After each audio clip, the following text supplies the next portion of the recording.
Chuku on this wonderful edition of the program. A big thank you to everyone that has subscribed to Flip TV and are part of the success story and have been with us all over this year, wherever you are in Nigeria and also in the diaspora. A big welcome to this wonderful edition of Bystanders at the newsstands. We are here on the streets to get the views of Nigerians, ordinary Nigerians, and also average Nigerians and whatever Nigerians are on the issues that is pertinent in the society today. I have my esteemed reviewers and analysts here this morning. I have Mr. Samuel, I have Mr. Chigozie, I have Mr. David, Mr. Matthew. Others are going to be here very soon as we do justice to the newspaper headlines this morning. Let's move over to the newspaper. I have with me the Nigerian Tribune, and I do have the Vanguard newspaper this morning. Okay, above the masthead of the Vanguard newspaper, misconceptions, conspiracy theories stall vaccination progress in Nigeria. COVID-19, misconceptions, conspiracy theories stall vaccination progress in Nigeria. LPG supply rises 9.6% to 740,675 MT. LPG liquid purified gas supply rises to 9.6%. Insights on VAT collection and distribution in Nigeria. Ayoteriba, read that up on the Vanguard newspaper. The insights on VAT collection and distribution in Nigeria. The main headline of the Vanguard this morning: Obasanjo to FG, accumulating debts for incoming government. Criminal. Accumulating debt for incoming government. Criminal. Obasanjo to federal government says borrowing for recurrent expenditure is folly. Borrowing for recurrent expenditure is folly. Repentant Boko Haram terrorists won't go unpunished. From theater commander. Repentant Boko Haram terrorists won't go unpunished from theater commander. APC will support Osibajo for 2023 presidency if there's a continuation of that sentence. That's from the Nasarawa governor. APC will support Osibajo for 2023 presidency if strike destabilizes our system, disrupts healthcare services. Lut CMD is saying strike destabilizes our system, disrupts healthcare services. Khan urges federal government Kaduna to immortalize Melifia. Khan urges federal government Kaduna to immortalize Melifia, former ex-CBN governor. Okay, sit at home. Business owners lament lack of security. Business owners lament lack of security as police assure intervention. Economic activities resuming in Owerri, Umuahia, Abakaliki. Nigerians spend 2.2 trillion naira on petrol in 12 months. Nigerians spend 2.2 trillion naira on petrol in 12 months. Sanwo-Olu signs anti-open grazing bill into law. Sanwo-Olu signs anti-open grazing bill into law. Let's move over to the Nigerian Tribune this morning. Above the masthead, APC battles crisis in 23 states. APC battles crisis in 23 states. Peace panel targets Lagos, Ogun, Osun, two others. Peace panel targets Lagos, Ogun, Osun, two others. Wike flays Rivers exclusion from states to benefit from FG's planned new loan. Wike flays Rivers exclusion from states to benefit from FG's planned new loan. Oyo PDP kicks as faction passes vote of no confidence in Makinde. Oyo PDP kicks as faction passes vote of no confidence in Makinde. Kano too small to decide Southeast fate. Okorocha is saying Kano too small to decide Southeast fate. Okorocha is saying not huge population claim spirit. Not huge population claim spurious. That's right, Adebanjo. The population of the North, their claim of having a larger population in Nigeria is spurious. That's from Adebanjo. Sanwo-Olu signs anti-open grazing bill into law. Sanwo-Olu signs anti-open grazing bill into law. Clark to Buhari. Naval base useless in Kano desert. Naval base useless in Kano desert. Says choice ill-conceived, waste of public fund. Choice ill-conceived, waste of public fund. CBN says attacks on Emefiele based on new forex policies. CBN says attack on Emefiele based on new forex policy. Over 300,000 killed, 1 million others displaced in Northeast due to insurgency. Over 300,000 killed, 1 million others displaced in Northeast due to insurgency. That's from UNICEF. Reps order committee to produce reports of assets seized from former Nigerian leaders. Reps order committee to produce reports of assets seized from former Nigerians. As Buhari attends hunger to Nigerian group class in New York over state of nation. As Buhari attends UNGA to Nigerian groups class in New York over state of nation. Nigeria needs 300 additional hospitals, 8,000 doctors to provide standard health care. That's from reports. Nigeria needs 300 additional hospitals, 8,000 doctors to provide standard health care. 2023. Southern Middle Belt Alliance slams Northern Elders Forum on North plot to retain power. Only Igbo presidency can rebuild the North. Ohaneze replies on president issues. Man, I have with me the first person.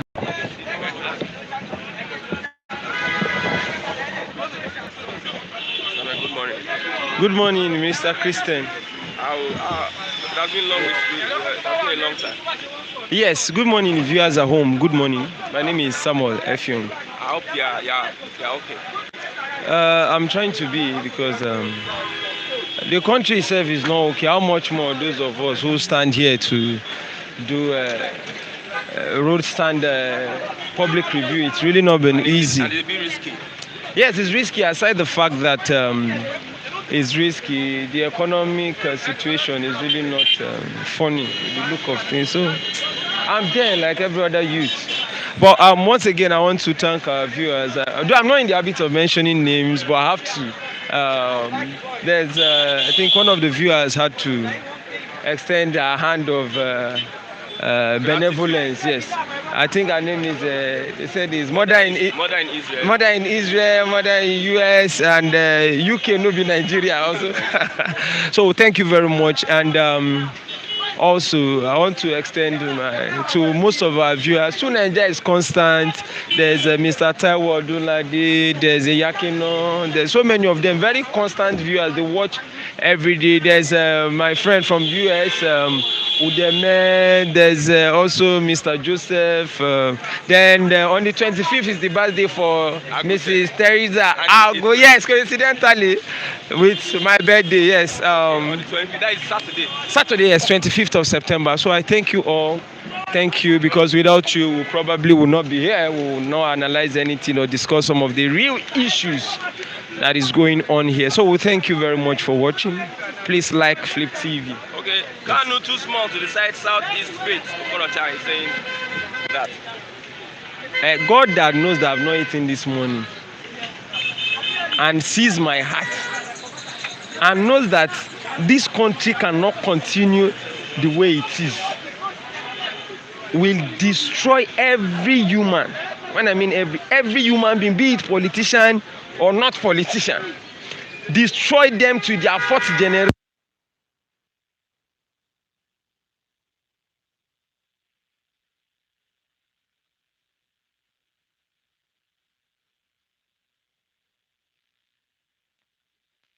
This they still say is one nation, no?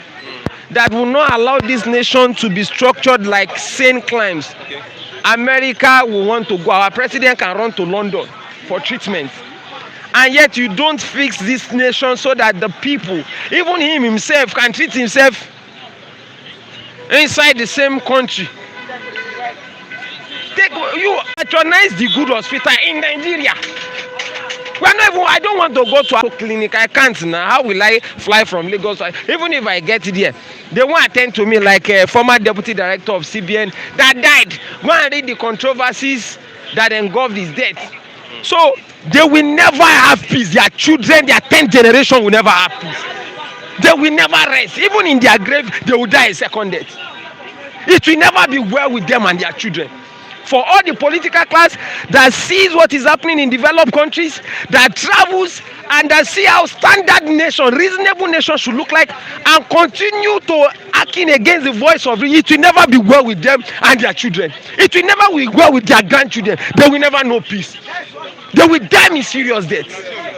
That is too strong. It's not too strong. Too strong, Mr. All the things they've done, if this is how UK does, the leaders of UK, the leaders of America, the leaders of even South Africa here, is this how nation, a country, Yoba say, it looks like it will never be well with them and their children and their grandchildren.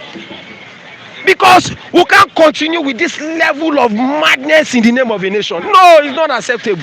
The Bible says, must we continue in sin that grace might abound? God forbid. You cannot continue to parabolate on the same stupid democratic principles and standard from 1960 to 2021, and you say we are looking for a difference in governance in terms of what can you say is working? Doctors will still go to strike. You read all the headlines. So yeah, let's start. Oh yeah, let's start. Which one? What is good? Yeah. Naval base useless in Kano days. So normally, naval base is supposed to be situated where there is water. You took it to Kano. Is that not madness? Because you are playing ethnicity. Read another headline. You see the madness of a nation. Pick another headline. We're in a country, we call it a country, where we have same climbs. You took a naval base that commonsensically is supposed to be situated where there's water. You already had the NDA in Kaduna. So you need to create a system where there's an holistic view. There should be a sense of belonging to every ethnic group. You are still carrying the same naval navy base and you took it to Kano. Is that not logical to you? Sebi, naval base now inside desert they supposed to go find out where water did. It's logical. Read another headline. Okay, Obasanjo to FG accumulating debt for incoming government criminal. Is it not the same Obasanjo that was carrying money into the National Assembly to bribe them from a third term? In as much as I will take the message and differentiate it from the messenger, the point still remains that the statement of Obasanjo might sound logical because this current government is good at borrowing and borrowing and borrowing with our tourism president. He has traveled. Has he not traveled? Yeah. He went to UNGA. He went to. He always travel. He's a tourist president. Fine boy, no pimples. So now the point is, yes, for those who want to, I did a recent write-up on my Facebook page. My name on Facebook is Sam Sitensis F Young. Sam Sitensis, like photosynthesis. Sam Sitensis F Young. You can also see me up on Instagram, Sam Sitensis. Then you can send me email fyoungsamuel2020@gmail.com. Then my phone number is 080-3770-9615. So now the question is, Obasanjo, does he have the moral standard to start contributing on a national discourse? Obasanjo was like Mandela that came out from the prison to set this nation on the stage of international recognition. He messed it up. An accidental discharge. The Obasanjo was never prepared for the presidency. Become president in 1977 because he was loyal to the northern cabals. So he now came back and is criticizing a man he supported in 2014. He should go and sit down with his hypocrisy and double standard. In as much as I know that this Boroboro government that don't think outside the box, that are always going from, you keep borrowing. Now economically, if you do ECN 101, 100 level, the more you borrow internationally, weakens your naira. Now you don't produce anything, you are running a mono economy. What madness of a nation. So with my level of intelligence after graduating, so you wouldn't know that the more you borrow it will weaken the naira. You don't even need an Obasanjo to tell you the cabinet members, are they drunk? All those horrible professors, are they drunk? Professor Shibado, at least in law, you will do ECN, borrowed cost, economics. Are they drunk? Then you keep hearing propaganda of CBN. Rate is 420 naira. The dollar where CBN go tell you, you know go see them. Black market is the official rate of the dollar we see. It's black market we use to transact. So black market is 570. Dollar in Nigeria is 570. Forget all the theory of CBN. What's the meaning of CBN? No, this rubbish. I confront the CBN, whoever is in the CBN to an open debate. I confront whoever wants to challenge. I got dollar yesterday. The commercial banks that after you say Bureau de change should not send should not differ. So you came and you did online propaganda. The reality is, if you want to get, I change in a hotel roundabout. 570 is the official rate. That is the only price and the dollar that Nigerians are used to. Forget what is CBN. What's the meaning of CBN?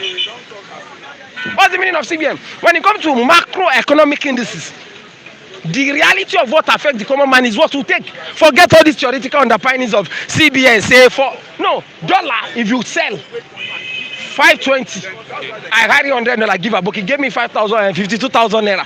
Then when you're buying for as much as 5,700. Any price they like, they tell you. That is the visible reality of what the Nigerians are passing through. So, what is the conversion of Ghana? Nice, CDs is higher than Nigeria. Benin, Cephas and Nigeria is just 15 naira difference. I use 1,000 naira to collect 100 franc. 100 franc is more or less. You don't even up to 100 franc. The difference is just is head to head. If you change from the airport, because I travel to Benin, you know sometimes you need to travel. We are so educated illiterate parading the street of Nigeria. Educational system that don't teach people in-depth analysis. When I landed in Benin Republic, I gave them 1,000 naira note. In the airport, they gave me 1,000 Cephas, 100 franc. Immediately I left the airport, I got to the city, 1,000 naira was heading. So that is a country that is moving forward. What madness are we practicing? So read another funny headline. Which headline? Oh yeah, read. Okay, let me shock you. You are shocking me? Let me shock no, I'm already in shock. I'm in shock. Since 2015, I'm still in shock. I'm sick than Buhari now because I've not yet woken up from the shock. Okay, good news. Sanwo-Olu signs anti-open grazing bill into law. So what's good about the news? Good news. Anti-open grazing, where countries of the world 10 years ago, India, China, Indonesia, the largest numbers of cattle in the world is about 372 million. Higher than the population of human beings in Nigeria. They've been doing grazing for over you are now signing up. So I should jump up. Don't sign it now. Let them be killing the Goshans. So you don't know that you should have signed it long time because you are playing an ethnic politics to be on the good book of President Muhammadu Buhari. Okay, you now woke up in 2021. Good party man. You now woke up in 2022 to sign a law you should have signed in 2015. But the Mietiala don't agree with such a. They should come and change the signing if they don't agree with it. North has more than 70% of the total landmass in Nigeria. So they should go back to Zambisa, Niger State, and establish a grazing reserve there. It's commonsensical.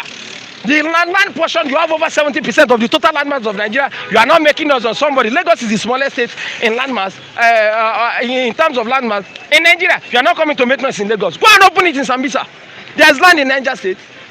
Okay, finally, let's look at the first question I asked you. You didn't really answer it. Kano too small to decide Southeast fate. You see, the problem we have in South seems to be the origin of Nigeria's problem from independence.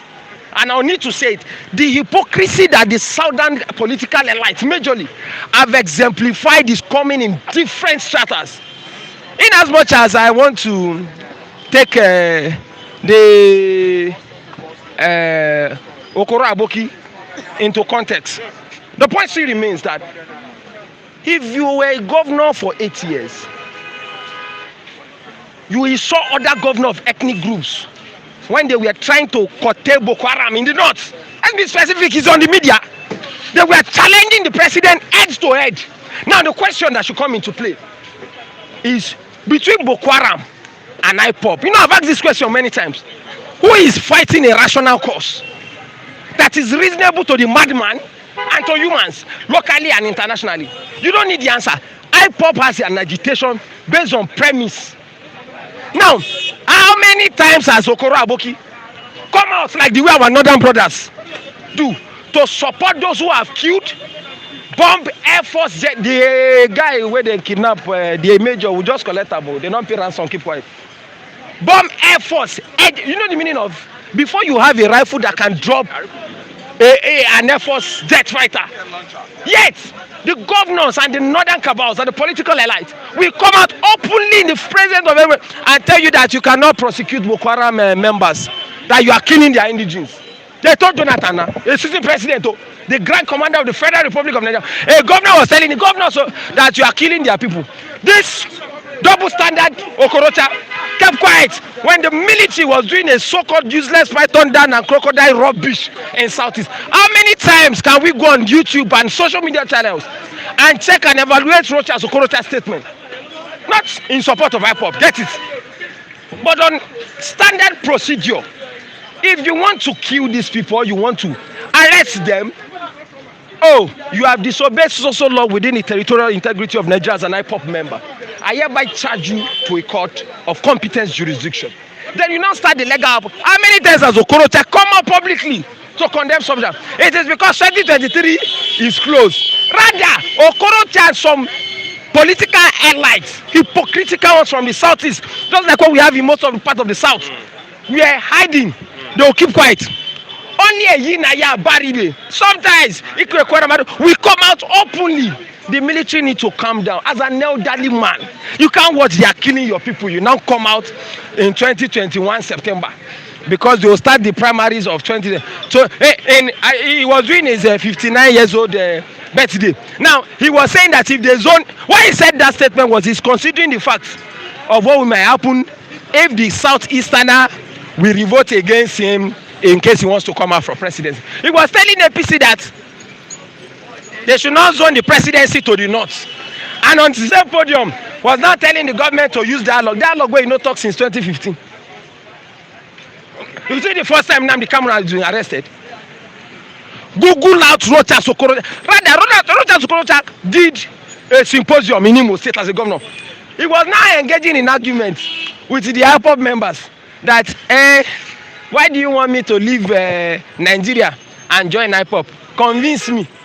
Now, go and check now, it's online now. Because immediately I read this thing, I checked all his statements, I checked all his videos. Go and check his online. Go and watch it on YouTube. Now, Rogers was not, see, the point still remains that in as much as you play hypocrisy, when you're meant to talk to your people, when you are meant to stand for your own, just like I told some people in 2015, Department of Political Science, I said the hypocrisy you played in 2015 against the Southerner. If I was in Buhari's shoe, I would never trust a Southerner. For you to do that to a sitting president with that level of propaganda of hypocrite, you now expect those people to trust you and hand over power to you when he goes to London. You're a madman. You now expect the same person to trust you and hand over power to you. You are dreaming. You don't know the meaning of politics. Buhari is a Machiavellian. As long as you can do that to a man from the south, you can do that to Buhari. So Buhari was justified not to hand over power to anybody.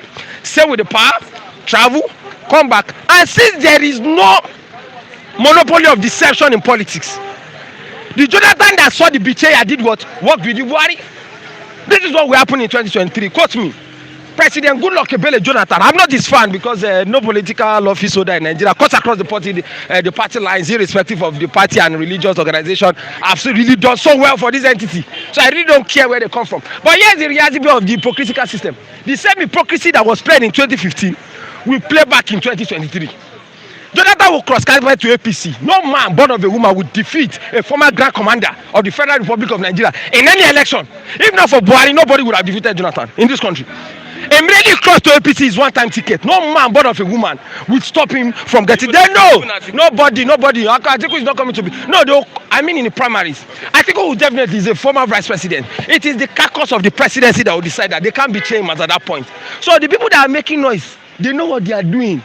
The North will support Jonathan because he only has 1 year. After 2023, he hands over back to 2027. So the political leaders of 2023 is only remaining with two people, Jonathan and Atiku. Good morning. Thank you very much. Thank you very much, Mr. Samuel. Thank you. You have spoken at length, my learned fellow. I really appreciate your contribution in that respect. Good morning, Christian, and to every esteemed viewers, good morning. And good morning to Mama Israel. Yes, good morning, mother in Israel, America, UK, New York, Nobi, Nigeria. We appreciate you for your kind gestures. May the good Lord continue to bless you. Okay, let's Kano this month decide Southeast Faith. I want to respond to that. Wow, my people would say Arrow. This is a taboo, and it's very unfortunate that it's coming from a man who has betrayed the confidence reposed on him by his own people. A man who wrote under the master of innovation and deceptive propaganda to exploit the Imolites, and unfortunately he usurped virtually all the powers or the power brokers within Imo State to perpetuate himself within the corridor of power for 2 consecutive tenures, which of course was contrary to the position of an Imolite. Yes, I believe that the Imo people gave him that opportunity because they rallied around him in his first tenure with the intention that he is really coming based on his manifesto to revamp or to bring succor to the people. But they never knew that this man was just a leopard in a sheep clothing. And of course, history will never forget his antecedent. So he has lost credibility and relevance as far as Igbo people are concerned. Imo people. Igbo in generality. So who is Rochas Okorocha? Look at how he was messed up by Uzodinma. He was pushed here and there. I watched the video clip. So he has lost relevance, and he's nobody to even. He lacked the moral or the credibility to discuss issue that has to do with Mazin Nandukan. What governor? What are his impacts? His presence was not felt. I traveled down Imo State in December, and I saw how he destroyed, devastated the entire sphere. It's very unfortunate. He put down so many things. The roads were graded and was not tied. And the erosion, even his own town, his own home country, community, had been ravaged by erosion. Godly erosion for that matter. So this is a person you think you can listen to. We know him from I heard from the same local government with him. Yes, he that us out. So I understood his antecedents. So we know him. So he's nothing. I mean, discussing about Rochas Okorocha could be a waste of time. So his statement is probably drunk. And don't forget that there was a time it was alleged that the gods has to slap him. Maybe that thing got to his brain and is affecting his psyche. So I think he has not recovered from that. Okay. That's how you could make such statements. Not huge population claims, spurious. That's from Adebanjo saying that the population of the north is somehow, we don't really understand. There's no facts. That's what he's saying. It's neither here nor there. When you study the population demography of this country, you understand that the southern region are more populated. Consider the activities, economic-wise, commercial-wise, going on within the southern region. That will suffice you to say that, of course, there is no comparison they block that road here. To give that to the north. So it lacks credibility, whatever may be the position. Of course, the northern people have been claiming, unfortunately, they have the largest number of states creation. These are where they deploy to unjustly, scheme the southern people from the scheme of affairs and from control of the resources. You can understand the resources of Nigeria, allocation of resources of a commonwealth depends on the number of local governments within each state. It is not a function of the ingenuity. It is not a function of how much revenue you generate. You see, it is predicated on the number of, local government. Even though you are too lazy and you are not productive, provided you have the number of local government in the state, then you have the lion's share. That is what have destroyed the Nigerian state economic-wise. Look at Kano, that claims to have the largest population in terms of electioneering statistics. I know that could be faulted because it has no any basis, factual basis for such claim. Kano in the internal generated revenue was about 2.8 billion. While Lagos alone, which is part of the southern region, is over 44 point something billion. Added to that of Rivers State, which is about 15.1 billion. So when you add up just two states from the north, from the southern region, it have out. It have outweighed the entire northern region in terms of productivity, in terms of their contribution to the center. But conversely, when you study the way which our common resources are being allocated, you understand that the reverse is the case. The northern region takes almost close to 75 or 80% of our commonwealth goes down to the north, while the leftover 20 or less than comes to the south. Is a height of injustice. It is barbaric. That's why, of course, we are calling for resource control, or otherwise give us our nation. There is no other way out of this. Let them declare referendum either by peace or in pieces, because we can't continue with this level of deception, level of this is stealing by will I call it by trick or by fears. You are robbing us, and imagine Lagos State that has to generate over how many 44 point something billion, close to 45 billion.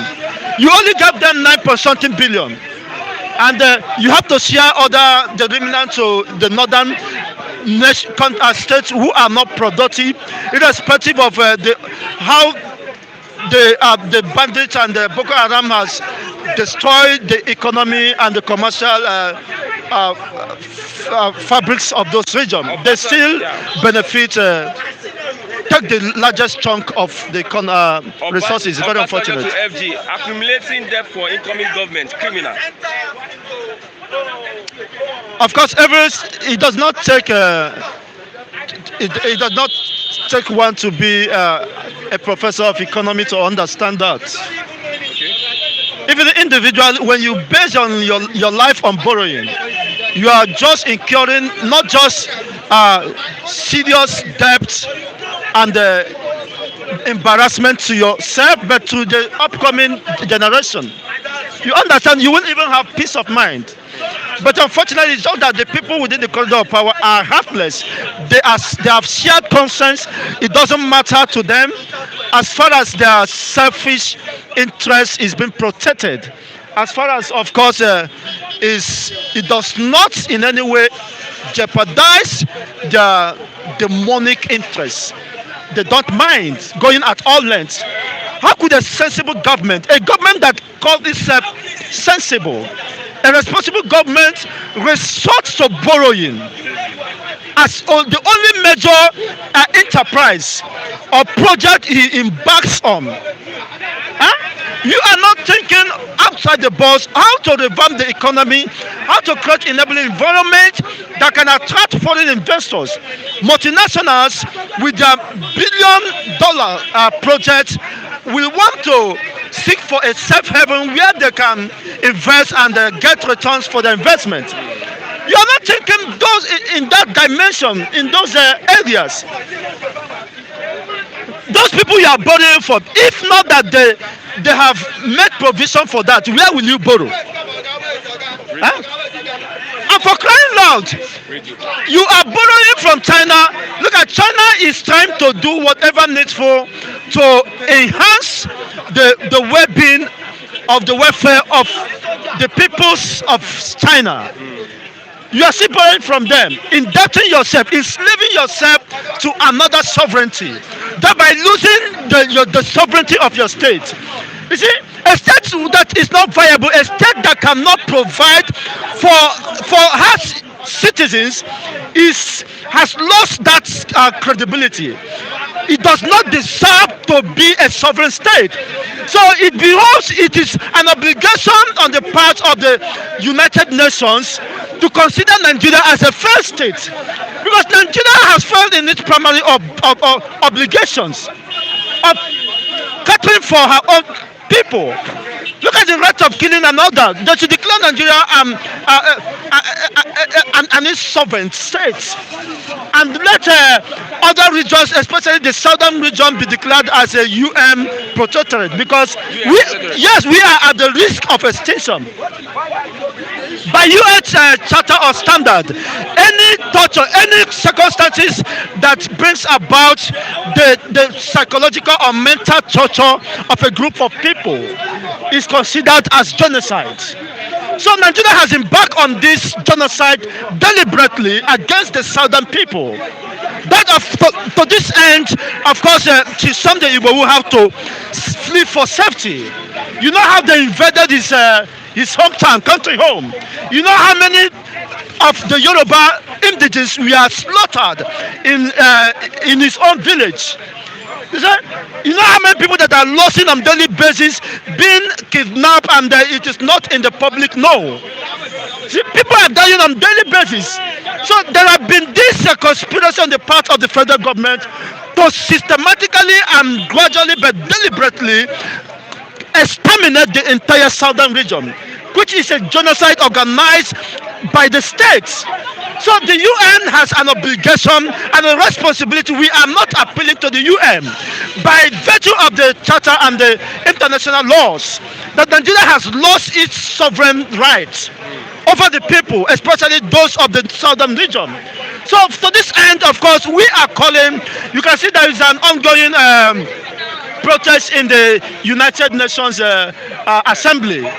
The people are there canvassing for referendum, which is the only way for us to be preserved, for I and you to be preserved, because we are no longer safe.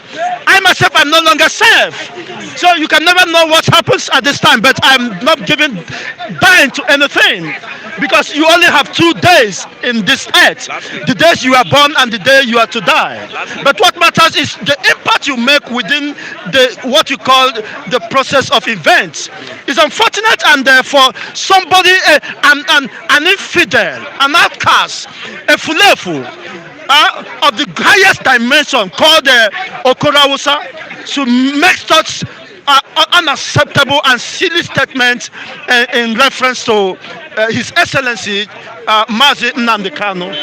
Of course, history will have to blame him, because he has not in any way shown us that we can trust in Nigeria. We can have peace. Look at, he carted away with the resources of the Imolites. We don't have any roads. Look at the federal roads are dead traps. Even the local roads have not been tied. What does it cost to fix those things? We don't have functional health system. And you served as executive governor of Imo State for 2 consecutive periods of tenure of 8 years. You left the people more worse, devastated than you met them. Okay.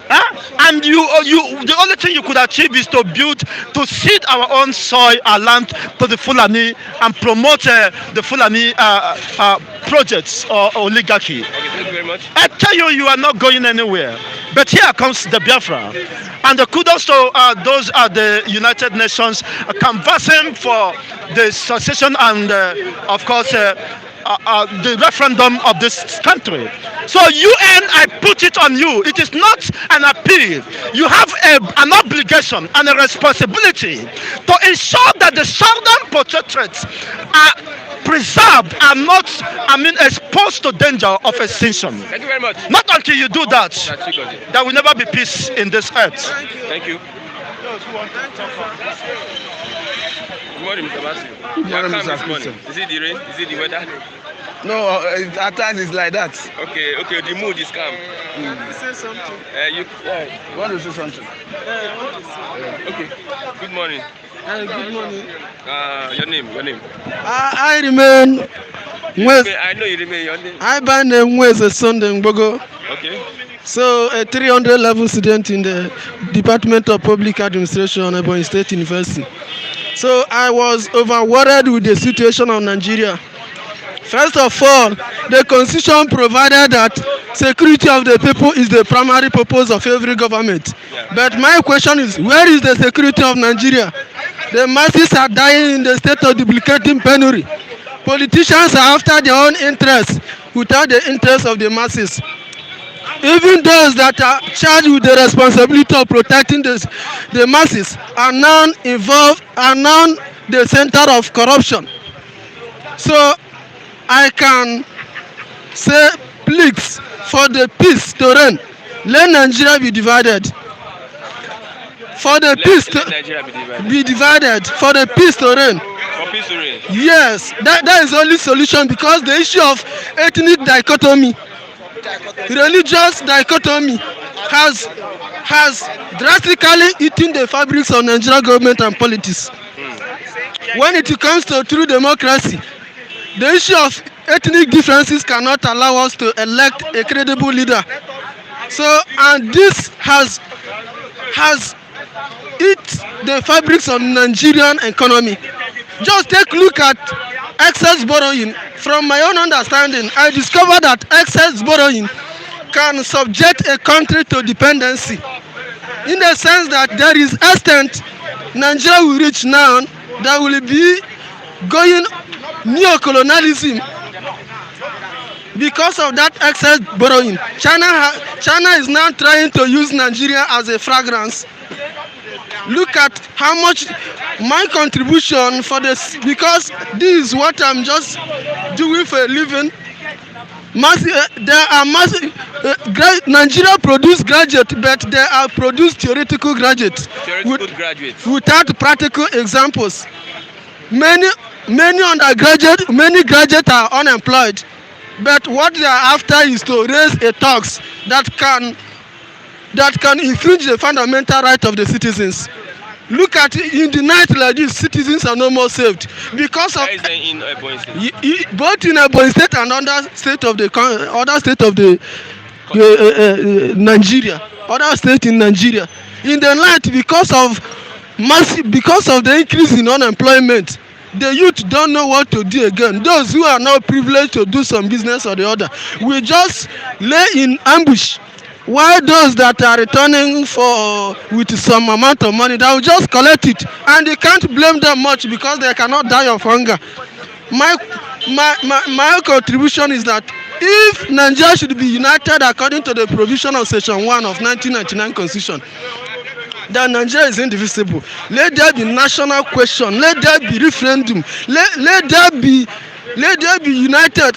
What pains me much is that the introduction of federal character has not only introduced ethnic differences. The introduction of federal character in employment has introduced a kind of ethnicism in form of ethnic division in form of employment balancing.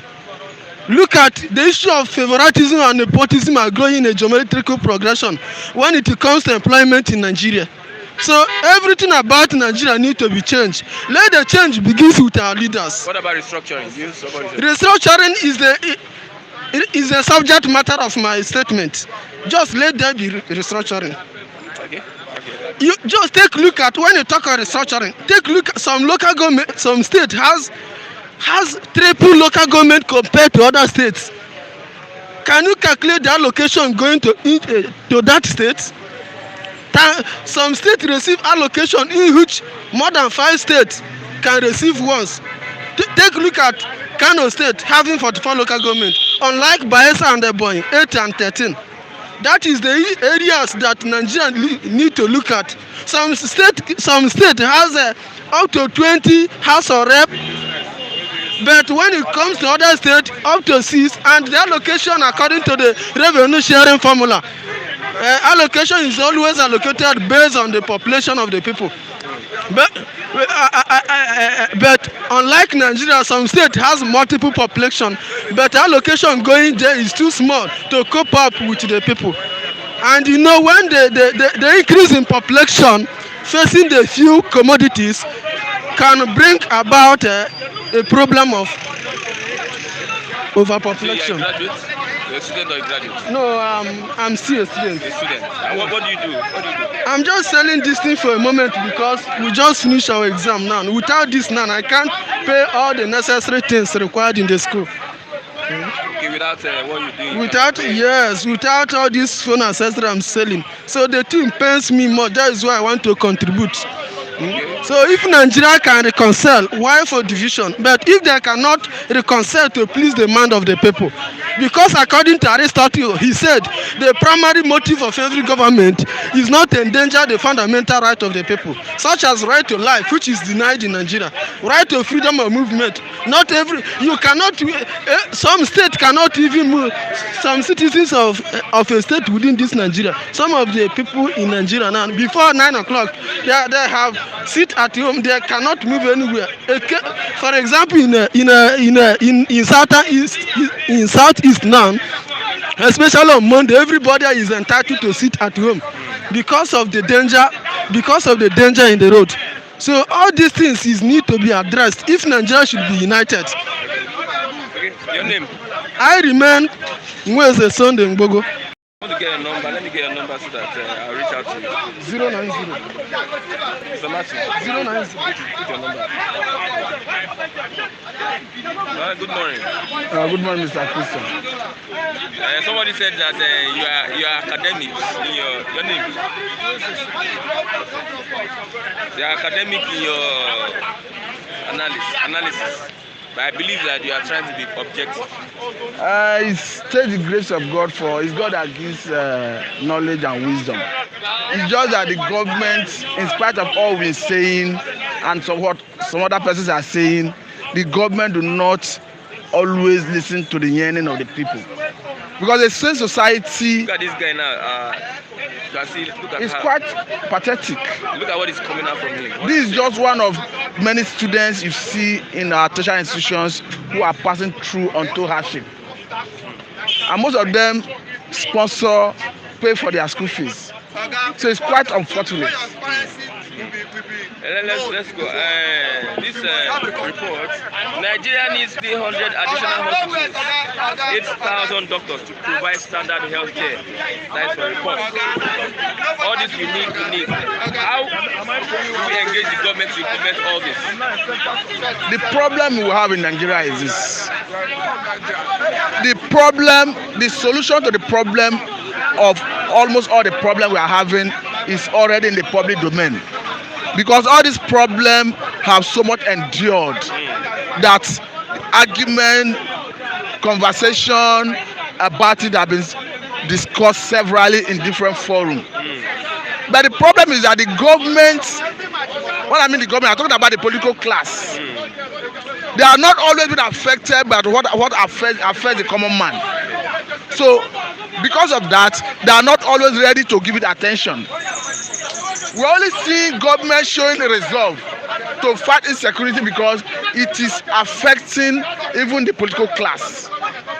That's why they are showing resolve to fight, because they are affecting Look at the issue of 774,000 jobs that were meant to cushion the effect of COVID-19. And these are jobs that were supposed to go to the downtrodden, laborers. As at the last count, the government claimed that they have expended the money budgeted for it. But SIRAP is holding them to account to publish the names of beneficiaries. Does it take 1 month, 2 months to publish the names that is already at your disposal? But as I speak, the government have not deemed fit to avail the public of the list of beneficiaries of that intervention employment that is meant to cushion the effect of COVID-19 on Nigerians.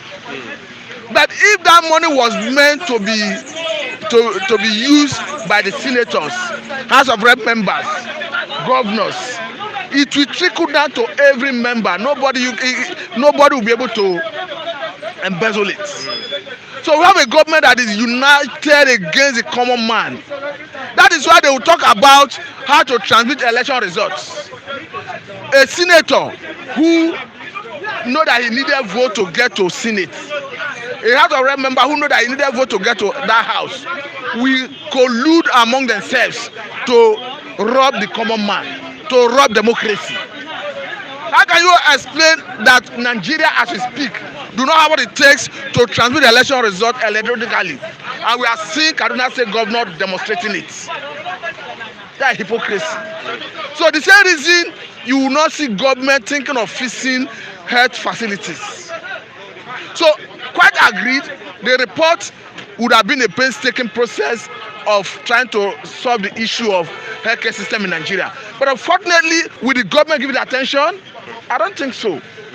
That's why we are saying that all these old politicians have been recycling themselves. I don't want to know the name they go by. We are tired of them.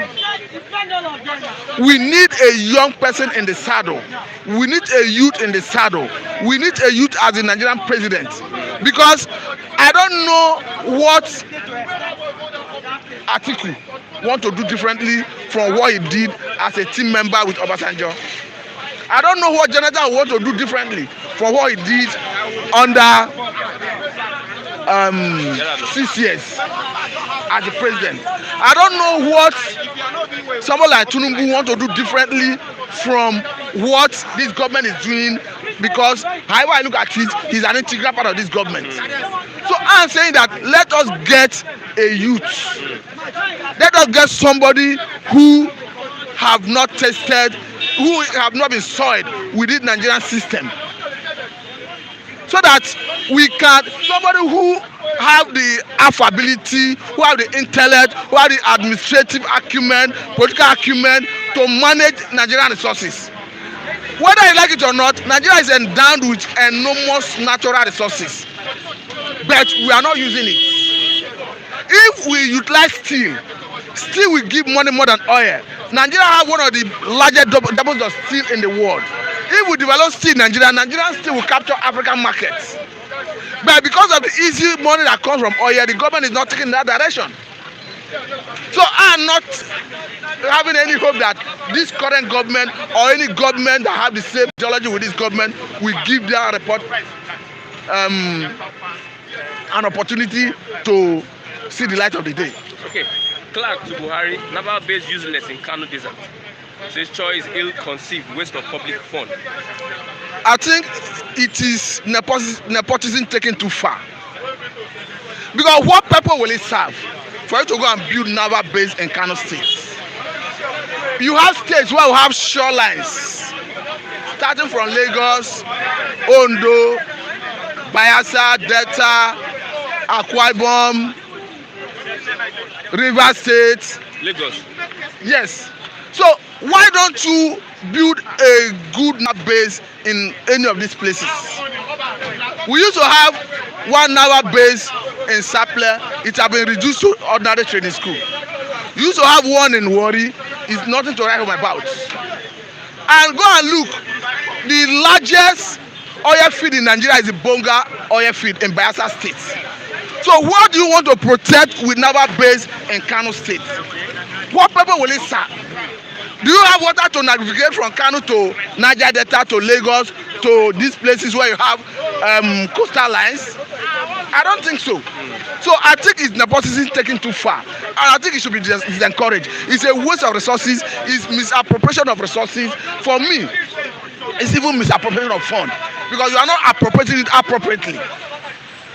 You put the fund where it is necessary, where it will be useful. Okay. So for me, I think the Navy authority should rescind that decision and utilize the money appropriately. Okay, lastly, let's look at Obasanjo to FG, accumulating debt for incoming government, criminal. Says borrowing of recurrent expenditure is folly. You see, me, I handle issues based on its merits. There are things Obasanjo will say. I will tell him that he is not competent to speak. But on this, Obasanjo is competent to speak. Because under his watch, he ensured that Nigeria got debt relief. And as a result, Nigeria had almost all their debt cancelled. So Obasanjo is competent and qualified to advise any government of this country how to borrow and whether not to borrow. Because as a president, he ensured that we offset all our debts. Then again, I don't think it's wise, this government borrowing for even generation yet unborn, putting the life of even children unborn in bondage, mortgaging the life of yet unborn children. If we are seeing the effects of the borrowing, it's a different ballgame. The result of the borrowing is not being reflected in terms of the infrastructure development on ground. I've been saying it, the only area you can point to and say you are seeing some level of infrastructure is the railways we are seeing. Perhaps because it is being given to Chinese government to build directly. In some road construction, it's not significant enough to say it is incommensurate with the level of borrowing. Because we have a situation where this government came in and made 12.12 trillion naira as debts. As at the last count, they have jacked it up to 32.39 trillion, meaning they have borrowed additional 20.8 trillion. It's ridiculous. It doesn't make any common sense. So we are saying that Mr. President should save us quagmire. Whether we like it or not, going by the age of Mr. President, he's counting down. So he cannot be borrowing for children yet unborn. We have a situation where Mr. President are not contesting his eligibility to contest. As a youth, he ruled this country. You are privileged to rule this country as a youth. As we speak, Yusuf Buhari, who is the son of Mr. President, is in youthful age. And Buhari is ruling as an elder. This is without prejudice to his right to rule, as in his eligibility to contest. What I'm asking is, where will Yusuf Buhari and the likes of Yusuf Buhari, Nigerians, have that privilege and opportunity to rule in terms of their own time? Because we also hear that youths are the leaders of tomorrow. Now, the elders have ruled in their youthful age. They are taking the position of the youth by the way of their tomorrow. So when will the youth actually take over? Thank you very much. Mr. David, good morning. Youth are the leaders. Good morning to you, Mr. Christian Chuku, and a wonderful Tuesday morning to all our viewers here in Nigeria and in diaspora. Okay, let's look at, let's go to Kano, too small to decide Southeast Fate, Okorocha. Kano. Kano. Now, before I comment on what you said now, I saw a Facebook post yesterday from the special assistant of media to the president in person of Femi Adesina. He said the write-up is the president will teach world leaders how to manage economy in pandemic. That was what he said. He said Nigerian president want to teach world leaders. Sorry, he's not my president, he's your president. He said Nigerian president, the zoo president, wants to teach the world leaders how to manage economy in terms of COVID-19 pandemic. Now that COVID-19 pandemic is what ravaging the world. Now, my question is, a country that could not feed our citizens during the pandemic saga now wants to teach world leaders.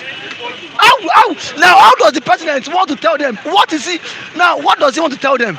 A country that doesn't have database of our population, of our gaining population. As it stands now, the president cannot tell the world leaders that Nigeria is 160 via population. He cannot tell us. Even me myself, I don't know how populated Nigeria is. And then if you don't know the numbers of people deciding your state, the disease and the population, you cannot plan. Because these are things you plan with the number of those coming into the country, and then with the numbers of children that are being given to birth on yearly basis. Now, how do you want to teach them? Do you want to teach the world leaders how to keep on borrowing loan money? Maybe that is what the president wants to teach them, or he want to teach them how to bring in ethnic tribal system into their own government, or he want to teach them how to always give pardon to the Fulani elders, or he want to teach them how to always give mercy to the Boko Haram, or the president want to simply teach them how to always absorb the dependent Boko Haram into the system. What does the president want to say at the US summit? Because Femi Adesina is opening his filthy mouth, his lousy mouth to say that the president like Buhari will teach world leaders how to manage economy during pandemic. And we, Nigeria, during the COVID-19 pandemic, I did not get a dime from the government. Likewise, every Nigerians. No government fed us. We fed ourselves. That's why the fact. Some people got some things. From who? Some people. Who are some people? From your local government. Who are They what? didn't change it from your local government. Now, what my local government shared during the COVID-19 pandemic, it was asaro yam. Yam inside second I must go. Something I did not know where it was cooked from. It was asaro, and now cooked yam, asaro porridge yam. It was being given to us inside what nylon bag, and now, and the truth is now ratio. One poly bag now was ratio 1 to 2 houses. 2 houses we share one bag of one bag of that polythene bag. Yes, and now 2 houses. Irrespective of the numbers of those living in that compound. That is what only I got from the government, and the people could not eat it. Something you could not plan. Now, the government does not have the database of every Nigerian, and you want to teach the world leaders how to manage economy during pandemic. So maybe Federation should retrace his word, or better still, he should say why they want to teach the world leaders on how to absorb insurgency, or on how they should always give repentant Boko Haram amnesty. Back to you. Like what I said, Clark to Buhari, Naval base useless in Kano desert.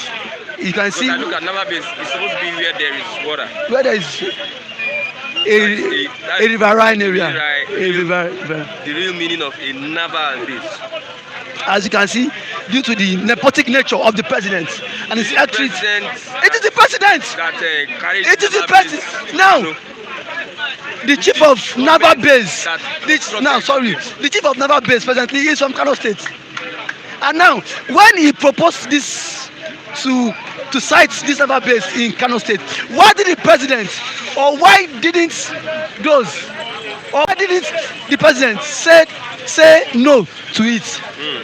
The president should have told him simply that now a naval base is supposed to be sited in Kano State, because there's no River State. Kano State is not a riverine area. Instead, it should have moved to Boga, which owns the largest oil well in Nigeria, which is in Bayelsa, or better still, Port Harcourt, or never still Warri.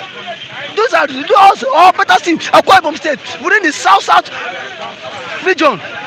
Because of the tribal sentiment. Now, a DSS friend of mine was telling me that the reason why the president did that was because he's scared of secession.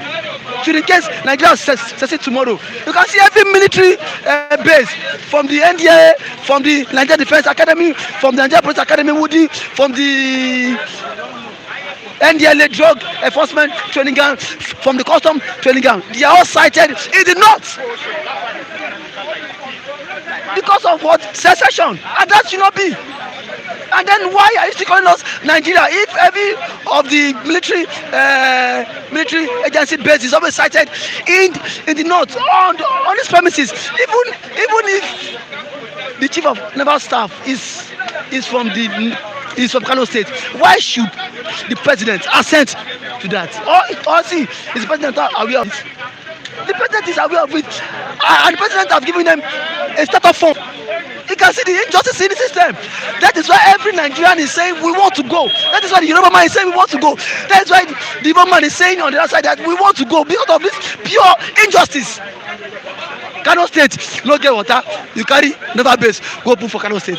Now they will get signal from Kano State. The signal Bayelsa. What are we saying? What are we saying? Okay. You can see the current state of the nation. Sanwo-Olu signs anti-open grazing bill into law.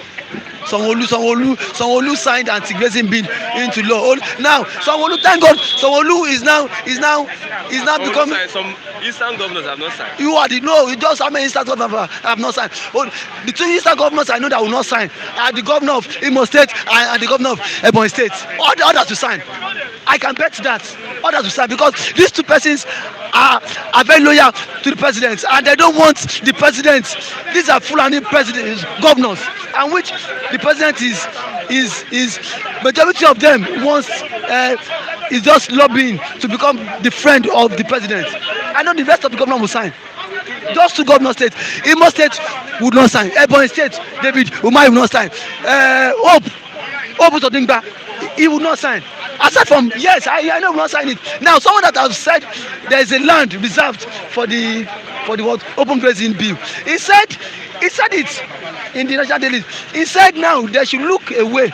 He said he will fashion out a way to work with these Fulani people so as to curb this issue of what banditry like that. He said he will work hand in hand with them. So is that the person you say he will sign? Look at. Sanwo-Olu has signed now. That's his recommend. Sanwo-Olu has signed on the basis that is master Asiwaju has been sidelined. So you can see every anti-policy now, every policy that will not trickle down, go along with the federal government is always tackling the federal government now. You can see literally Sanwo-Olu should not have come out and stood his ground when it comes to the issue of VAT. But Sanwo-Olu stood his ground and said now the states must get VAT because his paymaster has been sidelined from presidency. The Northern Cabals have put Tinubu aside now. That is why Tinubu is telling me every anti-government policy, every policy you see that will not favor the negotiations, sign it. That is why, yes, that is the current game that is playing now. The rest of Malami and co have pushed Tinubu out of the APC caucus, and that is why you see Sanwo-Olu now. That is what is playing out because literally that is what is playing out now because literally Sanwo-Olu should not have signed. All I would not have signed. Now, election is very close and the politicking is very eating harder. Now, you can see that. Okay, let's look at lastly. Repentant Boko Haram terrorists won't go unpunished. Theater commander. Who is theater commander? Who is theater commander? Someone assigned him there. The president knows how to play his game. If he said they will not go unpunished, the likes of Malami would absorb them into the system. The likes of Erofai would agitate amnesty for them. Gumi is there to intercede on their behalf, and their grand patron, the president, would accept to that. So theater commander, and then how many of the theater commander you can see all during the Operation Lafia Dole mission, Ibonu, all the Boko Haram members that were arrested, they have been freed now. They are now in the military now working. Operation Lafia Dole, Operation Safe Haven. In this state, just every of those guys that perpetrated evil act, they are now working in the Nigerian military. Now, as I'm speaking to you now, I start to be corrected. They have now been absorbed into the military. So see, it should go and sit down one place. It should look for something. And now, lastly, on the Obasanjo, he said excessive borrowing. Now, he said it's criminal. So on this part, I will agree with Obasanjo. In as much as OBJ2 has a shortcut in comments, because after the military era during the 1999 thereabout, he should have set Nigeria on a pact, on a goodwill pact. But he too also has a shortcoming. But on this issue of borrowing, and then he was able to reduce our debt profile. He was able to do it. But now this Buhari is too alarming. What are the ministers doing? What are the senators saying? We have senators there.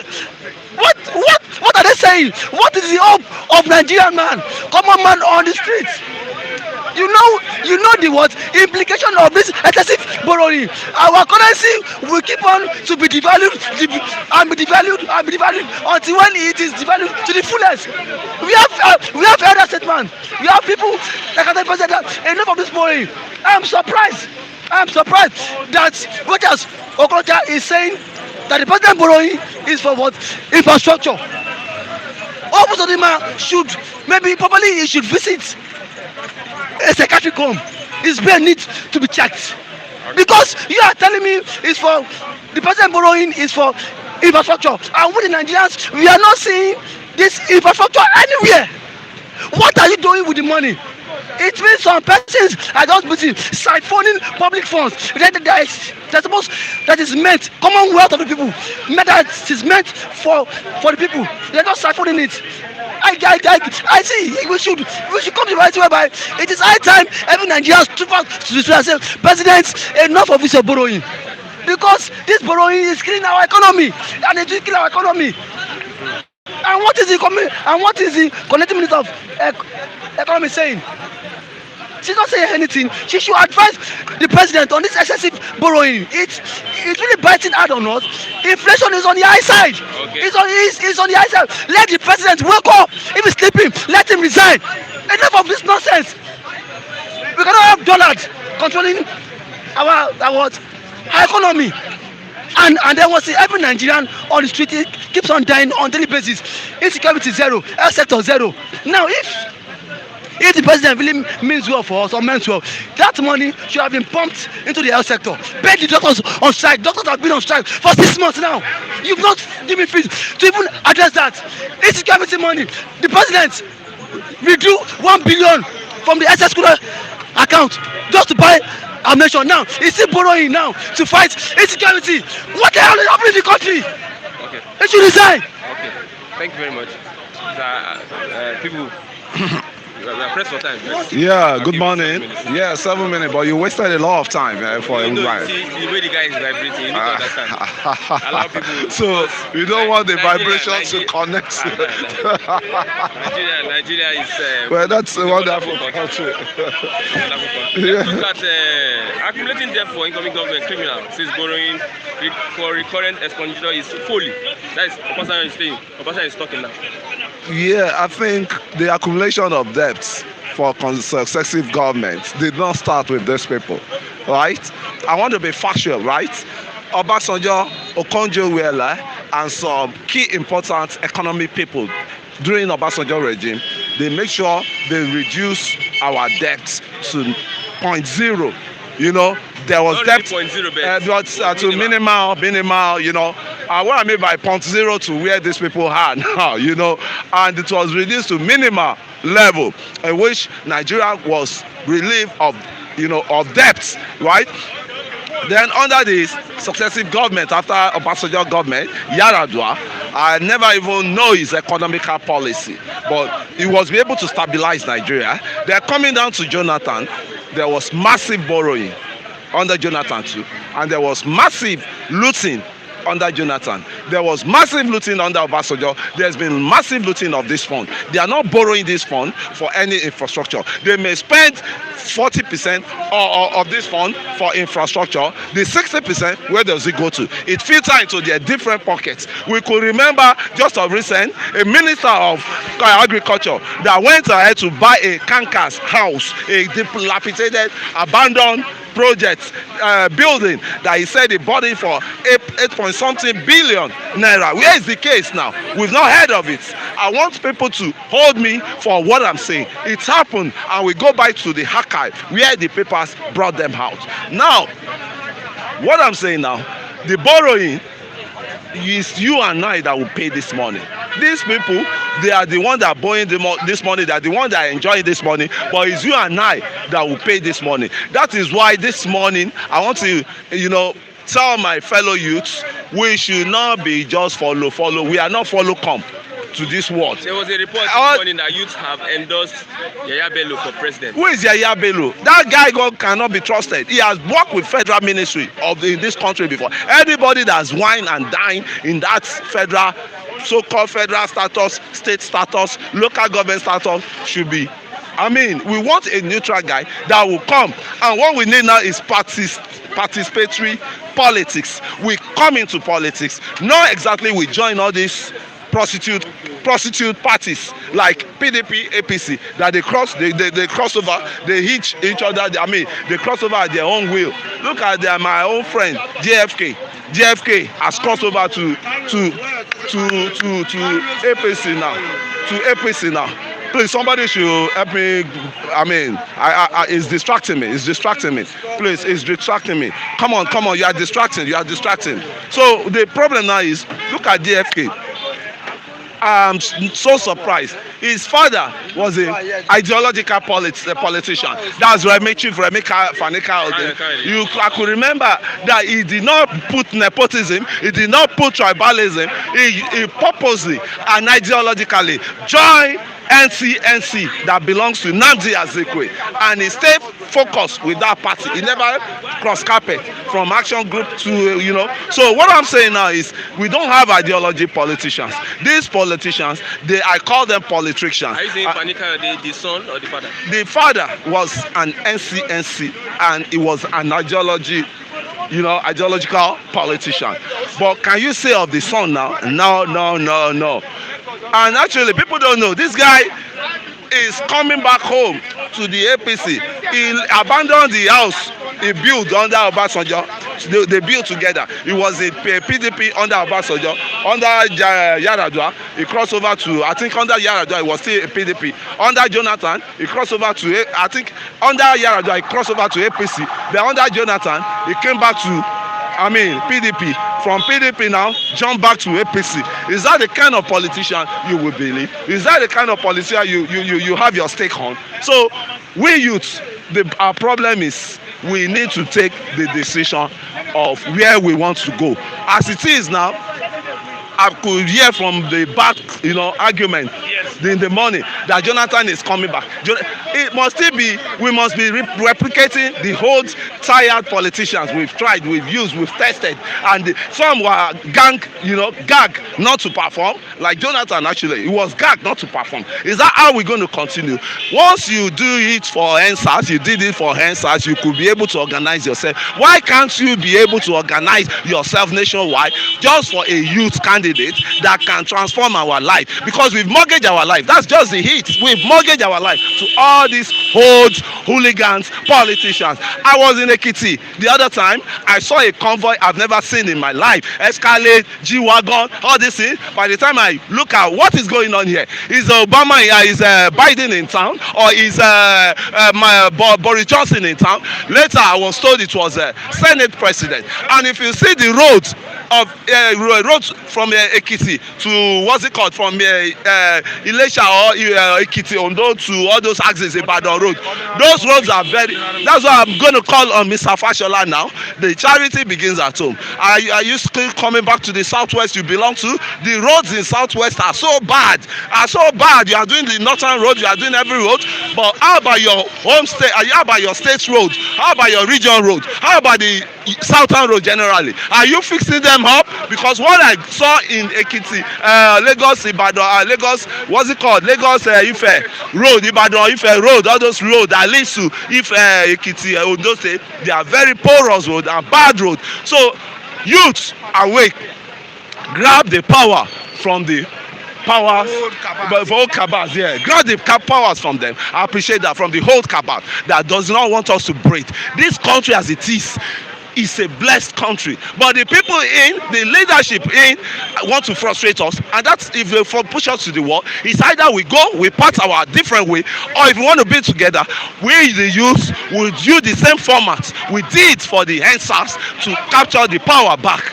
The power belongs to us, and don't let us turn to slave. Don't let us turn us to slave. Don't let us keep mortgaging our future. They've already placed it on mortgage already. They've placed it on stock exchange that they want to sell the youth. The youth has been mortgaged already for Naira mortgage. And what are they giving you? They are giving you stipend. I like what happened in the southeast the other time. They flog all those people that were just follow come. Politician follow back for a backup followership. Where we say they will use them, they dump them. Those guys went there, they flogged them. What are you guys still doing? I really appreciate those guys. I really appreciate those guys that took that action in the southeast. I think we should replicate all those actions. These people are not worth following. They are not worth dying for. They are our servants, but they turn out to servants, and they turn out to slaves, and they turn themselves to Thank you. I come before Lucky. Lucky came late. Lucky is even coming this morning to protest because someone wanted I and Lucky to protest yesterday. So that's why we are going to carry our placard. We are going to plan it well. So you viewers, you will not see protest today. You are going to see it tomorrow. We are going to prepare it well. We are going to support you with placard tomorrow, and we are going to like what we're going to do here. So, Mr. Rafi, are you a youth? I'm a youth. Somebody say Mr. Lucky is not a youth. I'm a youth. I'm a youth. I'm a youth. Look at all my hair. There's no hair here. There's no hair. There's no white hair, sorry. There's no gray hair. So I'm one of the youths. Okay. During NSAS protest last year, you should have watched me on YouTube when I was among the casts. Police brutality, NSAS police brutality drama. I was featured as one of the lead roles there. I and the Sunday. Okay, Sunday. Yes, my name was Officer Mahmudu, while Sunday was Officer Ekpetechi. If I could not be a youth, why should I partake in that kind of drama? Okay. I'm a youth. Some youths have endorsed Yaya Bello for president. Yaya Bello is part of the problem of this country. And he's a youth. He's a youth. He's fought something. I think this man is 45. He's in his mid-40s. He's a youth. But let me tell you, that does not mean that we should allow some people or persons that partook in the politicking, in the recent politicking by PDP and the APC members. If you partook, if you are part of them, we won't allow you as a youth, because you know that anything that is born of snake will always have long neck. Yaya Bello can never be allowed or be a flag bearer representing the youth party. I tell you, people like Moralo, Kese Moralo, Showore, and the rest of the youths, those are the guys that we find very credible to pilot the affairs of this country comes 2023. I don't support Yaya Bello. Yaya Bello is one of them. If you see what went on in 2019 during the election that brought Yaya Bello to second tenure, this man he's a brutal man. He's too extreme. Remember that the PDP women leader in Kogi State was set ablaze inside his house. His children recover only the charred meat of the woman, just simply to make Yaya Bello governor of that state. He debunked it, he denied it, but let me tell you, that family will never ever forgive him. He came later, turned a new leaf. He changed later. I'm telling you, Yaya Bello, he started playing a politics that, of reconciliation, to bring the youths together in Kogi State, to tell them, look, I am not part of them. Even last year, COVID-19, the man targets business or marketing strategy. He said he will never be part of that. He said there was no COVID-19 in Nigeria. And from every circles, areas in Nigeria, many people started to read meaning from what Yaya Bello is saying. Because Nigeria government used COVID-19 to make illicit money from international communities. Yaya Bello distanced himself. And there was no acute case of COVID-19 in Kogi State till date. I followed him up. I read all his narratives.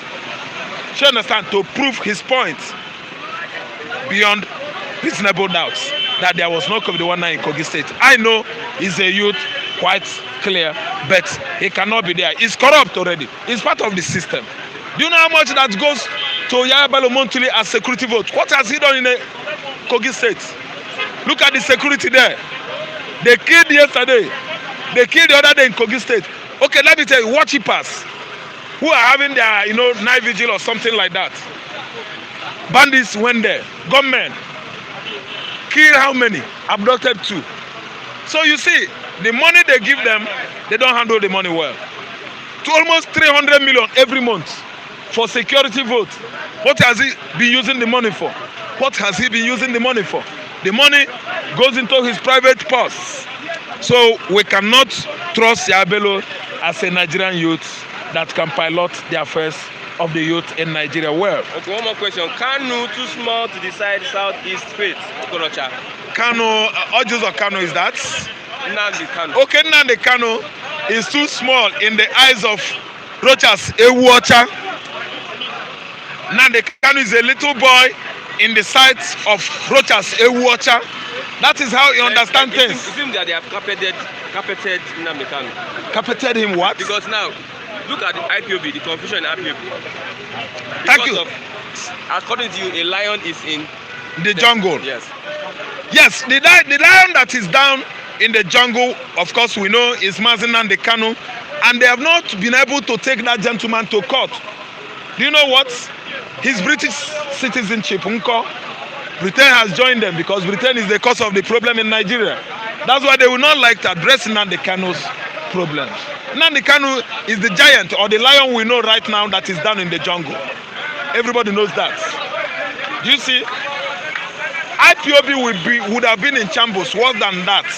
But let me tell you, it is because of God. Simon Ekpa, the man that is speaking on behalf of Nnamdi Kanu is doing the right work. Nnamdi Kanu isn't around. That's why Okorocha has the impetus to make that kind of horrible statement about that young guy.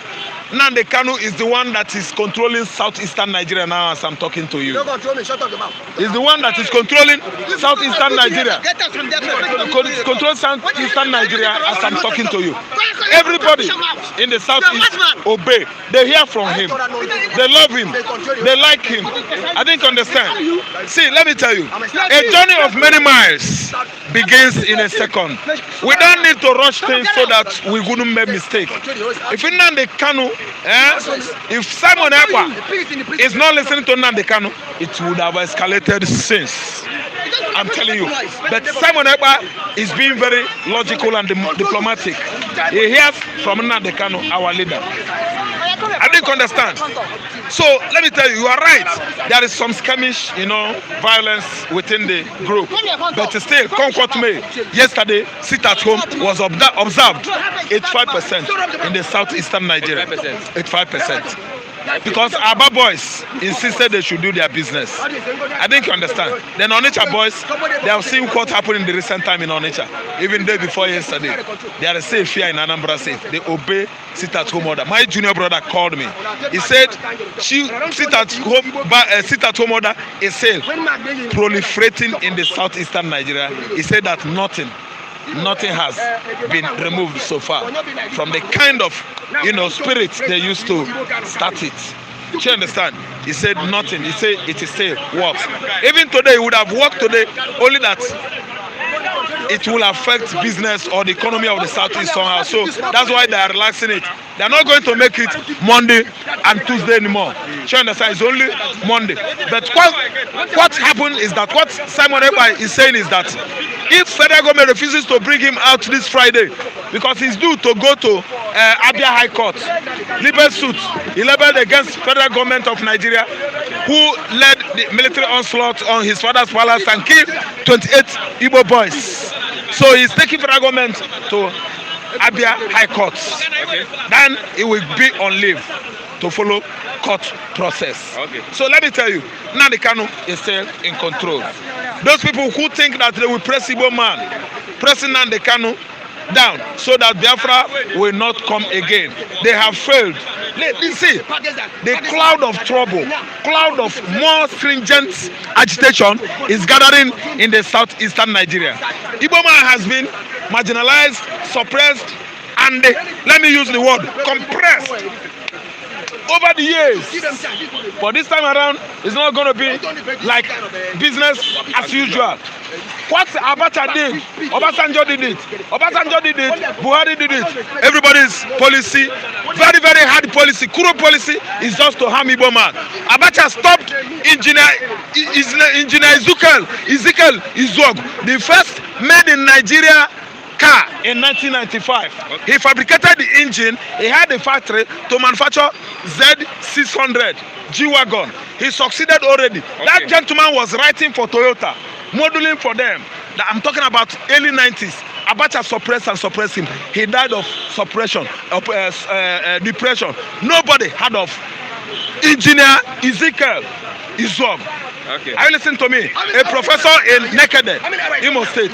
I'm telling you, oppression and suppression of Igbo man is so clear. Let me tell you, look at how the so-called pastor is ranting and shouting at me. Do you understand? So, thank you, Christian. Good morning.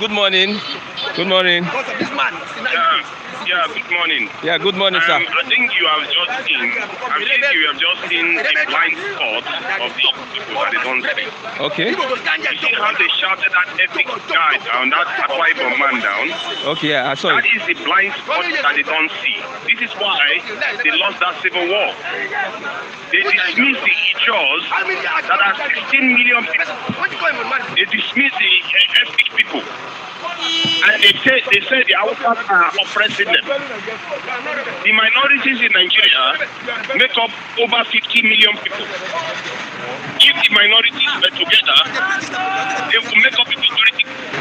And this is why Nigeria is often affected by them and people don't pay attention. Adakaboro was the first man to want to secede from Nigeria. Okay. Why? Because of Igbos.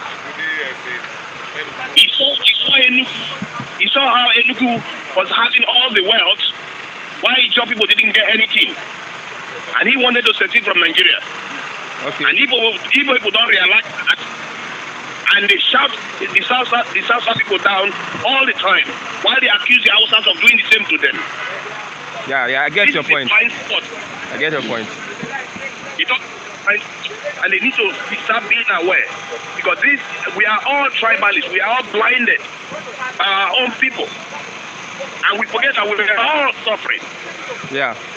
This is the problem. The Hausas are suffering, we are suffering, the Republic is suffering, Cameroonians are suffering, Somalis are suffering, and we don't understand, we don't see the commonality. Okay. We have to start seeing our bodies, because everything is not tribalism. We have to operate. This is our problem. US, Britain, and Australia, just 3 days ago, they signed the defense pact to defend each other. I think they don't have enough security. They don't have enough nuclear bombs. They don't have enough everything. And we are busy fighting ourselves. We wonder why we are poor. Have you ever heard of the statement, together you are stronger, divided you are weaker? Why are we making ourselves weaker? These people enslaved us. They enslaved us and they put this colonial capitalism on us. Okay. They can create anyone they like. They borrowed $17 trillion in the last 18 months. $17 trillion from thin air. They created it from nowhere, and we got nothing. And our president wants to put money to build something, and we say, oh, no, don't do anything. How are we supposed to compete with them? If we don't organize, we are not going to get anywhere. If we don't listen to each other, we are not going to get anywhere. You see how they shouted that man down. We need to start listening to each other. Thank you. Thank you very much. Okay, thank you very much, Mr. Tunaija, for that response. I just want to make this affirmation that this platform is not IPOB platform. Everybody has a right to come and air their views. Just that you see that most of the people that air their views, maybe they have the people that are available to air their views, maybe they have one kind of perception. Not that we don't allow people to air their views. Everyone has a right, no matter where you come from, nationality, ethnic, religion, whatever you are, you can come and air your view. Mr. Lucky, good morning. Yeah, good morning, my brother, sister from overs, from America. The way they shouted him down. Yes, from America, from all over the world. My name is Lucky Eyaguda. I don't know Lagos. Actually, what happened is, you see, yes, I'm from Edo State. That pastor is from Calabar, Kwaibon. And all of us here, I think we're about 10 of us here who have been talking for long, more than myself. I've been more than 25 years in bus stop now. Not only here, both VI. Sometimes I travel to East. I like analyzing anytime I travel where people are gathered. But now, sometimes the way pastors speak, some viewer doesn't like it. They will react. I could remember that sometimes their comment, they will say they don't want this pastor here. They don't want this man here. That is and that is your own edition. That does not mean we will not allow pastor to speak. That does not mean we will not allow pastor to speak. So that is why he's angry. So please, bear it. That's why we have bad and good, ugly and fine. So if I think my brother, After this, you allow pastor to speak. No, It's mind. Nobody in Let me say it's mind. We are not discriminating. We don't hate each other. We love each other. We are one. The only thing is that it's just our leader who divide us. So we will cooperate to make sure we move Philip TV forward. And the viewer will respect your view. Thank you very much. Okay. Let's go ahead, my brother. Where were you when youths have endorsed Abelo for president? You see, Yaya Bello cannot be a president. He's a youth. Yes. At least he has performed in Kogi State. He will perform. I went to Kogi. I spent 3 months for Kogi. When? That was last year. No, early December last year. So December. Now how many months do I have now? Let me tell you. I went to Kogi. I spent 3 months there. Kogi capital is very small, just like Ikeja. And the place, no road, even road to government house, nothing. So what is it going to boast about? The only fast food you have there, so just 1 or 2. But you're saying we need a youth. Is he not a youth? It's a youth, but it's not doing like a youth. When they elected Bello, every youth was happy that we have a youth. What happened the first year? The first year, they almost kicked him out. When Asha, Buhari, and the Abuja people, APC, started begging, kneel down during campaign. Do you remember? They should give it second time. Bello is not working. Go to Kogi place. They are hungry. People are dying for salvation. People are dying for poverty. Nothing is going for Kogi. So what is he telling me about Kogi? I went to Kogi. I went to the Metankon, Karaja. They call it a place, Karaja Joshua. I went to many places there. Nothing is Kogi. All the roads are bad. The major road to there. Let me tell you, the river Niger almost eat up the road in Kogi. So when you are there, one eye sleep, one eye close. What is it doing? Nothing. My brother, let's forget about Bello. Who give Bello? The next president that will come for South. Not the North. Forget this. All these plans are making. Said they would allow Southern any South president. That is why I'm here this morning. I listened to that Ahmed Bello, Ahmed Adam Ahmed, something like that. One of the elder statements in the North said they can't be second-class citizens. They are number 1. That we the South are second class. Yesterday I said it. Yesterday. Baba Ahmed. Yes. I said Baba Ahmed. Yes. Yesterday I said that I did not look the South as a slave, while they are masters. Because the reason is that if you talk about president now, if you count many presidents, they are more than us. Are you getting me? Now, the South people are just open their eyes now. Their eyes just open now. So it left for the youth, the elders, the women to support our governor who want to take a decision that is not easy. That decision is that they agreed that they are going to produce president 2023. Are you getting me? Now it left for us to support them. If the North disagree, said no, let what divide. Let's do our things our own. Let them say their malu there. Let them have their own presidents. God, somebody was saying we should unite. We should unite. How do we unite? Are you getting me? When people in Lagos are working very hard, are paying NEPA B. They pay NEPA B. Are you getting me? The northern, most of the northern people don't pay NEPA B. I don't tell me. They don't pay NEPA B. Then when you pay NEPA B, Kano has 44 local government. Lagos have 20 local government. They will not use all the money that Lagos State make to go and pay Kano local government. So something is wrong somewhere. So this time around, we in South need to unite together. Calabar, Edos, Yoruba, Igbos, we need to unite together and think wise, think forward. What next? Are we bringing somebody from presidency, either the South or the Southeast or the Southwest? We should unite. We should unite. Something I want to say something. They have given award to TVC, the boss reporter. That's TVC. Let me tell you, most of this media in Nigeria, which award are you collect? We are the one that deserve award because we said the truth.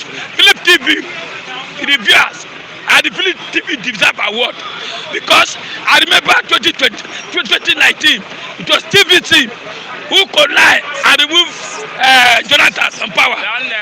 There are more of them who removed them. So please, the youth, get up and save this country. Tomorrow we are prepared for a protest. Tomorrow we put black only here. We are not going out of this place for the world to see us that President Buhari and his team are failed. Thank you. Thank you very much, Mr. Okudem. Let's Hurry up. Like 3 minutes because we're about to finish now. We just cut off. It can be and kill the whole time. Good morning, my viewers. I bless every one of you in the name of our Lord Jesus Christ. May the God Almighty continue to grant us favor. Our viewers, our people that help us, Flip TV, people that stand on the truth. May the Lord God Almighty continue to sustain every one of us and give us power to continue standing on the truth. And the truth we know must surely set us free. In the name of our Lord Jesus Christ. Amen. I am Mr. Akbara, the new Oko Condem in this Second Republic of Biafra. Live by Mazen Nnamdi Kanu and his IPOB government of Biafra. Long live Republic of Biafra. Long live Republic of Biafra. Long live Mazen Nnamdi Kanu. Long live IPOB. Long live Sunday Bohu. Long live Oduwa Republic. Long live every good loving people all over the world. In the name of our Lord Jesus Christ. Amen.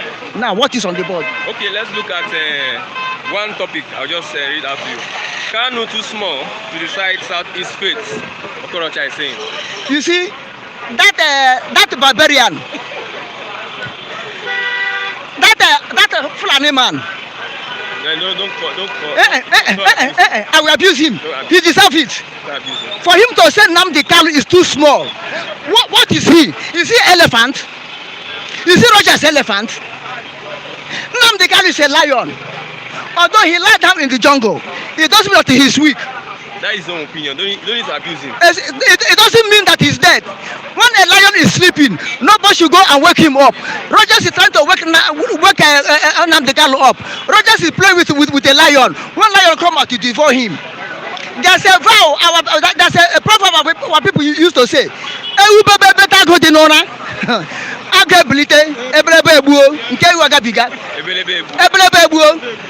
Nnamdi Kanu is sleeping now. Rogers should not go and touch him on the tail.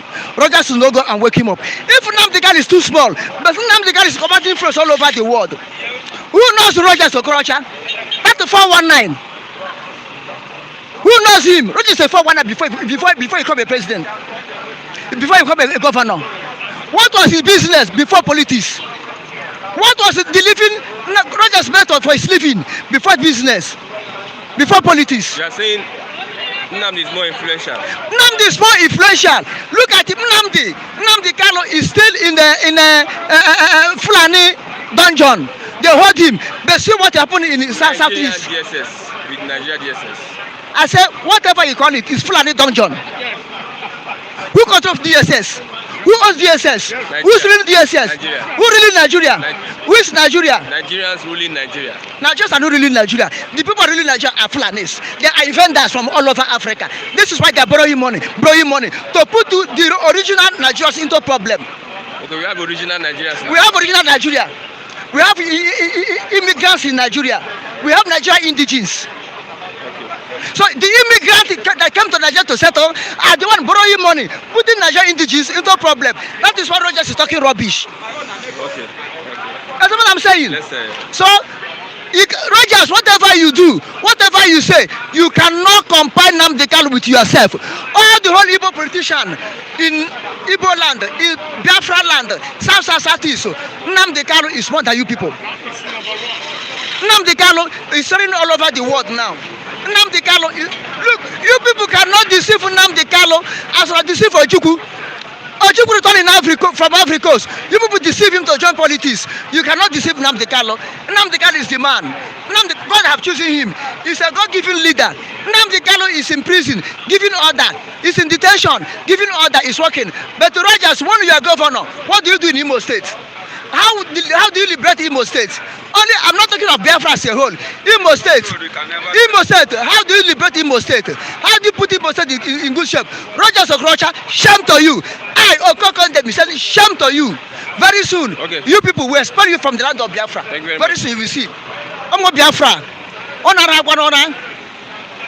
I am Mr. Akbara, the new Okokon Demi. In this people of Biafra, led by Master Nabukalo and his IPOB government of Biafra.